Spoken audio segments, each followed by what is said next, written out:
मैंने बहुत सारे चार्ट्स का ब्रेकडाउन किया है, लेकिन एक पैटर्न बार बार रिपीट होता है कि प्राइस पहले फेयर वैल्यू गैप को क्रिएट करता है, फिर उसे फिल करता है और उसके बाद में रियल मूव देता है। लेकिन सवाल ये है कि ऐसा होता क्यों है? ये सिंपल इम्बैलेंस की वजह से नहीं होता है, बल्कि इन्वर्टेड फेयर वैल्यू गैप की वजह से होता है। अगर आपको लगता है कि आप फेयर वैल्यू गैप को समझ चुके हो, तो आज का वीडियो आपको एक नया पर्सपेक्टिव देगा, क्योंकि आज मैं आपको सिर्फ डेफिनेशन नहीं दूंगा, बल्कि इन्वर्टेड फेयर वैल्यू गैप होता क्या है, उसका एंट्री मॉडल और लाइव चार्ट साइकोलॉजी ब्रेकडाउन करके दिखाऊंगा, जहां रिटेल ट्रेडर कंफ्यूज होता है और स्मार्ट मनी एग्जीक्यूट करता है। तो वीडियो को एंड तक देखना बिना एक भी पार्ट स्किप किए हुए। तो सबसे पहले आप ये समझो कि फेयर वैल्यू गैप क्या होता है। तो फेयर वैल्यू गैप 3 कैंडलस्टिक का पैटर्न होता है, जिसमें फर्स्ट कैंडल का हाई और थर्ड कैंडल का लो के बीच में गैप होता है, और उसी गैप को हम बोलते हैं फेयर वैल्यू गैप। अब ये बाय साइड का फेयर वैल्यू गैप है, इसे शॉर्ट में हम बोलेंगे बीसी। और जब प्राइस 3 डाउन साइड की कैंडल बनाता है, तो जो फर्स्ट कैंडल का लो है और थर्ड कैंडल का हाई है, उसके बीच में अगर गैप होता है तो वो बनता है एक फेयर वैल्यू गैप। लेकिन उस फेयर वैल्यू गैप को हम बोलेंगे सीबी, सेल साइड का फेयर वैल्यू गैप। अब आप कॉन्सिक्वेंट इंक्रोचमेंट को समझो, ताकि आप एक स्टेप और आगे बढ़ो। अब ये हमारा बाय साइड का फेयर वैल्यू गैप है। अब इस फेयर वैल्यू गैप का 50% जो एरिया होता है, उसे बोलते हैं कॉन्सिक्वेंट इंक्रोचमेंट। मतलब अगर ये फेयर वैल्यू गैप सच में पावरफुल है, तो जब भी प्राइस इस फेयर वैल्यू गैप पर टैप करेगा,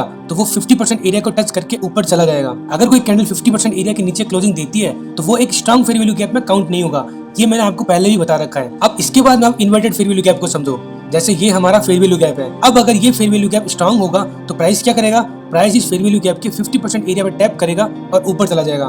लेकिन प्राइस यहाँ से रिवर्स करके इस फेयर वैल्यू गैप को पूरा फिल कर देता है। आप यहाँ पर देख सकते हो। तो यहाँ पर यही फेयर वैल्यू गैप की रेंज एक्सटेंड होगी और ये बनेगा आपका एक इन्वर्टेड फेयर वैल्यू गैप। जब प्राइस वापस इस इन्वर्टेड फेयर वैल्यू गैप पर टैप करती है, तो नीचे की तरफ जाती है और हम कॉन्टेक्स्ट के साथ इसे ट्रेड करते हैं, जिसके बारे में हम आगे बात करेंगे। लेकिन पहले आप चार्ट पर एग्जांपल देखो इन्वर्टेड फेयर वैल्यू गैप का। तो मैंने यूरो यूएसडी का चार्ट ओपन किया है और यहाँ पर आप देखो एक क्लियर डाउन साइड का मूव दिख रहा होगा आपको।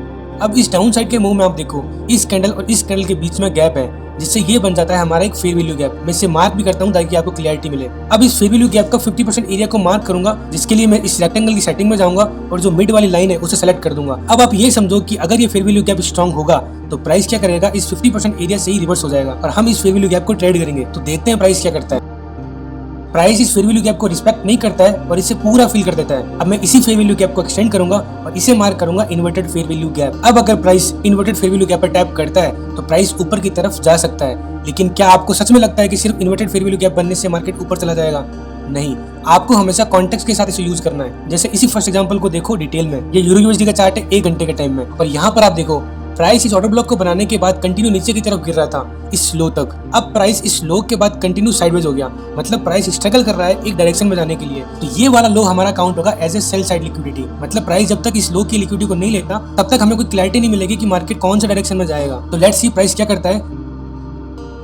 प्राइस इस लिक्विडिटी को स्वीप कर देता है एक रिजेक्शन कैंडल को बनाकर। अब आप इस लिक्विडिटी स्वीप वाले मूव में देखो, मैं जूम करता हूं ताकि आप आराम से देख सको। आपको इसमें एक फेयर वैल्यू गैप क्लियरली दिख रहा होगा। तो मैं इसको मार्क करता हूं और इसके 50% एरिया को भी मार्क करता हूं, जो कि बाय डिफॉल्ट इसके साथ ही बन जाता है। अब आगे देखो, प्राइस यहाँ से रिवर्स होता है और इस फेयर वैल्यू गैप को पूरा फिल कर देता है। जैसा आप यहाँ पर देख सकते हो, इस ग्रीन कैंडल की क्लोजिंग इस फेयर वैल्यू गैप के ऊपर हो चुकी है। तो मैं इसी फेयर वैल्यू गैप को एक्सटेंड करूंगा और ये हमारा बन जाएगा एक इन्वर्टेड फेयर वैल्यू गैप। अब आगे एक चीज को समझो। आपने इन्वर्टेड फेयर वैल्यू गैप तो मार्क कर लिया। अब क्या आपके पास में एक रीजन है कि प्राइस ऊपर ही जाएगा? यस, इस केस में हमारे पास है। यहाँ पर एक अनमिटिगेटेड ऑर्डर ब्लॉक है और एक फेयर वैल्यू गैप भी है। तो प्राइस इनकी लिक्विडिटी लेने के लिए ऑर्डर ब्लॉक की तरफ जा सकता है। अब ये तो हो गया हमारा ऊपर जाने का रीजन। अब इस इन्वर्टेड फेयर वैल्यू गैप में क्या इतनी ताकत है? तो आपको मैंने बता रखा है कि ताकत का पता लगाते हैं हम फेयर वैल्यू गैप से। तो जब प्राइस ने इस सेल साइड को फिल किया था और यहाँ पर आप देखो एक फेयर वैल्यू गैप को भी बनाया है, मैं इसे भी मार्क करता हूँ, क्योंकि ये हमें बताएगा कि इन्वर्टेड फेयर वैल्यू गैप को जिस मूव ने बनाया है, उस मूव में स्ट्रेंथ है। मतलब इस मूव में ताकत है, ये हमें पता लगा इस फेयर वैल्यू गैप की मदद से। तो यहाँ पर हम समअप करते हैं। प्राइस ने पहले लिक्विडिटी स्वीप की सेल साइड की, फिर प्राइस ने इन्वर्टेड फेयर वैल्यू गैप को बनाया और यहाँ ऊपर एक ऑर्डर ब्लॉक भी है जहाँ तक प्राइस के जाने के चांस लग रहे हैं, और स्ट्रेंथ के लिए हमारे पास एक फेयर वैल्यू गैप भी है। अब अगर price inverted fair value gap पर टैप करता है, तब मैं बाय करूंगा। तो price finally inverted fair value gap पर टैप करता है, मैं यहाँ पे एंट्री करूंगा, स्टॉप लॉस लगाऊंगा इस लो के नीचे और टारगेट के लिए इस ऑर्डर ब्लॉक तक प्लान करूंगा, जो कि 1:5 होता है। तो आप देख सकते हो कि इस केस में हमारा टारगेट कंप्लीट होता है। अब एक डिफरेंट एग्जांपल को देखो। मैंने गोल्ड का चार्ट ओपन किया 15 मिनट के टाइम में। अब आप गोल्ड को देखो, ये एक प्रॉपर एक्सटर्नल स्विंग हाई है। मतलब यहाँ पर एक्सटर्नल रेंज की लिक्विडिटी है जो कि इस जगह पर ग्रैब होती है, मतलब हंट होती है, वो भी यहाँ पर एक फेयर वैल्यू गैप को बनाकर। आपको ये फेयर वैल्यू गैप क्लियरली दिख रहा होगा। इस फेयर वैल्यू गैप का 50% जोन ये रहा, ये लाइन आपको दिख रही होगी। तो अब देखते हैं प्राइस इस फेयर वैल्यू गैप को कैसे ट्रीट करता है। प्राइस इस फेयर वैल्यू गैप पर टैप करता है और 50% एरिया पर एग्जैक्ट रिट्रेस करके ऊपर की तरफ मूव करता है। अब इस अगले मूव को देखो आप, यहाँ पर एक और फेयर वैल्यू गैप बन रहा है। मैं इसे भी मार्क करता हूँ ताकि आसानी रहे अपन को समझने में। तो देखते हैं प्राइस इस फेयर वैल्यू गैप को कैसे ट्रेड करता है। बाय द वे आप सोच रहे होंगे कि फेयर वैल्यू गैप को हम कैसे ट्रेड करेंगे, तो फेयर वैल्यू गैप के ऊपर मैंने डिटेल में वीडियो बना रखा है, आप उसको देखना इस वीडियो के बाद, ताकि आपको एक कंप्लीट आइडिया मिले फेयर वैल्यू गैप को ट्रेड करने का। अब वापस आप यहाँ पर देखो, प्राइस इस फेयर वैल्यू गैप को बिल्कुल रिस्पेक्ट नहीं करता और पूरा फिल कर देता है, और प्राइस इस वाले फेयर वैल्यू गैप को भी फिल कर देता है। तो अब यहाँ पर हमारे पास दो इन्वर्टेड फेयर वैल्यू गैप बन रहे हैं। इन्हें एक्सटेंड करके मैं मार्क करूंगा, फिर आप देखना आपको ये दिख रहा होगा कि हमारे पास दो इन्वर्टेड फेयर वैल्यू गैप है। तो इनमें से कौन सा सबसे powerful inverted fair value gap है, तो वेल उसके लिए आप फिबोनाची टूल को सेलेक्ट करो और उसे यहाँ पर अप्लाई करके प्रीमियम एंड डिस्काउंट जोन को मार्क करना है। अब ये वाला inverted fair value gap premium zone में और ये वाला डिस्काउंट जोन में, तो हम यहाँ पर सेलिंग प्लान कर रहे हैं, तो हम इस प्रीमियम वाले इन्वर्टेड फेयर वैल्यू गैप को सेलेक्ट करेंगे ट्रेडिंग के लिए।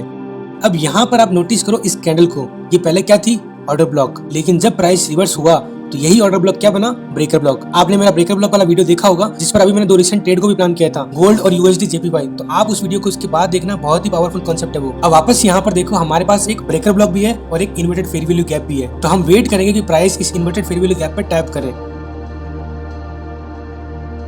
तो प्राइस फाइनली यहाँ पर टैप करता है और आप यहाँ पर एंट्री लोगे, स्टॉप लॉस लगाओगे इस हाई के ऊपर और टारगेट के लिए प्लान करोगे सेल साइड की लिक्विडिटी की तरफ, जो कि होता है 1:2 या फिर 1:3 के आसपास।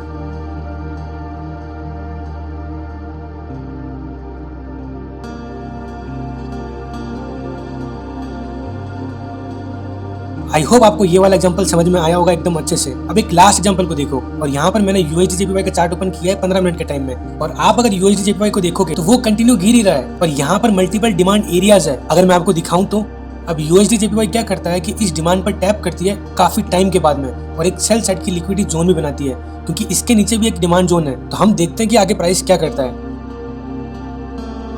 प्राइस रिवर्स करती है, इस सेल साइड की लिक्विडिटी को स्वीप करती है।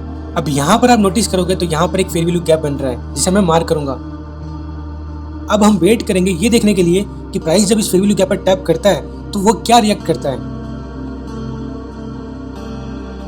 तो प्राइस ऊपर जाता है और इस फेयर वैल्यू गैप को रिस्पेक्ट नहीं करता, बल्कि इसे पूरा फिल कर देता है। तो इस फेयर वैल्यू गैप को मैं एक्सटेंड करूंगा और ये बन जाएगा हमारा एक इन्वर्टेड फेयर वैल्यू गैप। अब इसी लेग में एक और फेयर वैल्यू गैप बनता है, जिससे हमें ये पता लगता है कि ये जो मूव आया है इसमें स्ट्रेंथ है, और ये बायर्स की स्ट्रेंथ को बताता है। तो हमारा यहाँ पर प्राइस डिमांड पर है, लिक्विडिटी स्वीप भी हुई है और इन्वर्टेड फेयर वैल्यू गैप के साथ में फेयर वैल्यू गैप भी बना है। तो अब मैं सिर्फ वेट करूंगा कि प्राइस इस इन्वर्टेड फेयर वैल्यू गैप पर टैप करे। तो प्राइस इस इन्वर्टेड फेयर वैल्यू गैप पर टैप करता है, एक ग्रीन कैंडल को बनाता है, और मैं एंट्री करूंगा इस ग्रीन कैंडल पर। स्टॉप लॉस लगाऊंगा इस लो के नीचे और टारगेट के लिए प्लान करूंगा इस हाई तक। तो देखते हैं आगे प्राइस क्या करता है। प्राइस हमारी एंट्री के बाद में थोड़ा ऊपर जाता है, फिर रिवर्स होकर हमारे स्टॉप लॉस को हिट कर देता है। आप एक बात अपने दिमाग में बैठा लो, ट्रेडिंग में लॉस को आप अवॉइड नहीं कर सकते, और इसीलिए मैंने आपको ये वाला एग्जांपल दिखाया है, ताकि आप सही डायरेक्शन में आगे बढ़ो। अब इस वाले एग्जांपल में लॉस का रीजन कुछ भी हो सकता है। आप ये बोल सकते हो कि यहाँ पर मार्केट स्ट्रक्चर शिफ्ट नहीं हुआ। तो अगर आपको मार्केट स्ट्रक्चर शिफ्ट पर डिटेल में वीडियो चाहिए तो कमेंट में MSS लिख देना, मैं उस पर भी वीडियो बना दूंगा। और अगर आपको ये वीडियो पसंद है तो वीडियो को लाइक करना, चैनल को सब्सक्राइब करना। मैं आपको मिलता हूँ नेक्स्ट वीडियो में। Thanks for watching.